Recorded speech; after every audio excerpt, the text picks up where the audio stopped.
Hello friends, स्वागत है आपका आपके अपने लीगल चैनल सोच पर प्रहार में। मैं हूं एडवोकेट सनी शर्मा और दोस्तों आज की इस वीडियो में भी मैं आपको बहुत ही प्रैक्टिकल चीज बताने वाला हूं। एक 498 के केस में किस प्रकार से स्टक हो गया लड़का अपनी ही गलती की वजह से। आज का वीडियो जो कोई भी देख रहे हैं वो मेरी बातों को बहुत ही ध्यान से समझना, गौर करना और अपने जहन में बिठाना। अगर ये गलती आप भी करते हो तो आप भी बहुत बुरी तरह से फंस सकते हो। पैसा भी जाएगा, समय भी जाएगा, मुकदमे भी गले में पड़े रहेंगे। तो दोस्तों वीडियो में आखिरी तक बने रहिएगा। एक एक पॉइंट मैं आपको क्लियर करने वाला हूं। चैनल को अभी तक सब्सक्राइब नहीं किया है तो चैनल को सब्सक्राइब करके नोटिफिकेशन बेल पर जरूर क्लिक कर लें ताकि इस चैनल पर निरंतर आने वाली ऐसी प्रैक्टिकल जानकारियां आप तक पहुंच सके। दोस्तों ये भी हाल ही का कल ही का मामला है। इस मामले में दोस्तों हम लोग पूरे दिन कोर्ट में रहे। इस मामले में हुआ क्या मैं आपको बिल्कुल स्टार्टिंग से बता रहा हूं। सबसे पहले बात यह आई कि लड़की ने एक एफआईआर दर्ज कराई लड़के के ऊपर 498 और 506 आईपीसी और उसमें उसके परिवार के 7 लोगों के नाम थे। अब जब इन्वेस्टिगेशन हुई तो उन 7 लोगों में से 6 लोगों के नाम हट गए, केवल लड़के का नाम रह गया। लड़के के नाम पे 498 506 आईपीसी था, लेकिन इसी बीच थाने में दोनों पार्टीज का सेटलमेंट हो गया। लड़के ने लड़की के द्वारा बताई गई अमाउंट को एग्री कर लिया और लड़के ने कहा ठीक है मैं इतनी अमाउंट आपको देने को रेडी हूं, इन चीजों को खत्म करते हैं। आपस में सेटलमेंट हो गया, लड़का अपने घर चला गया। लेकिन कुछ ही समय में जब आईओ साहब से बात की गई तो आईओ साहब ने कहा कि मैंने इसकी चार्जशीट कोर्ट में फाइल कर दी है, जबकि आईओ साहब की जानकारी में यह था कि दोनों पक्षों का कॉम्प्रोमाइज हो गया, दोनों पक्ष राजी हैं। लेकिन आईओ साहब को कहना था कि मेरे ऊपर प्रेशर था इसलिए मैंने चार्जशीट फाइल कर दी, अब आप इसको कोर्ट से खत्म करवा लो। यानी कि मामला कोर्ट में पहुंच गया 498 का। अब दोस्तों दोनों पक्षकारों के बीच में सेटलमेंट चूंकि हो चुका था तो एक म्यूचुअल डाइवोर्स की पिटीशन बनाई गई जिसके अंतर्गत सारी टर्म्स एंड कंडीशन लिखी गई और यह भी लिखा गया कि फर्स्ट मोशन आज हो रहा है और सेकंड मोशन से पहले लड़की 498 को अपने हैंड पे खत्म करवा लेगी। और जो दोस्तों पेमेंट दोनों पक्षकारों के मध्य तय हुई थी उनमें से पार्शियली पेमेंट लड़की को कर दी गई। आप ये कह लीजिए 30% पेमेंट कर दी गई, 70% बची थी जो कि फाइनल मोशन पर होनी थी।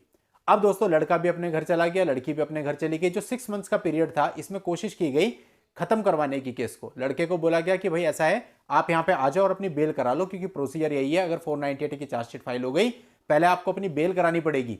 जब आपकी बेल हो जाएगी उसके बाद फिर आगे इसको कैसे म्यूचुअली खत्म करना है हमको उस प्रोसीजर में जाएंगे। लेकिन दोस्तों लड़के की मजबूरी थी कुछ, वो नहीं आ सका, वो मेडिकली फिट नहीं था, वो नहीं आ सका। और सबसे बड़ी गलती जो लड़के की इस केस में रही वो ये कि वो अपोजिट पार्टी की बात सुनता रहा, अपोजिंग काउंसिल की बात सुनता रहा और उस पर उसने सहमति भी दे दी। यानी कि हमको बताए बिना जो बाकी का पेमेंट था वो पूरा का पूरा पेमेंट उनको दे दिया और हमको ये बोला कि वो ये कह रहे हैं कि हम 498 खत्म करा लेंगे। हमारी किसी और वकील साहब से बात हो गई है, वो कह रहे हैं हाथ के हाथ जिस दिन 13B की पिटीशन फाइल होगी, फाइनल मोशन होगा आपका, उसी समय पे फटाफट 498 खत्म हो जाएगा।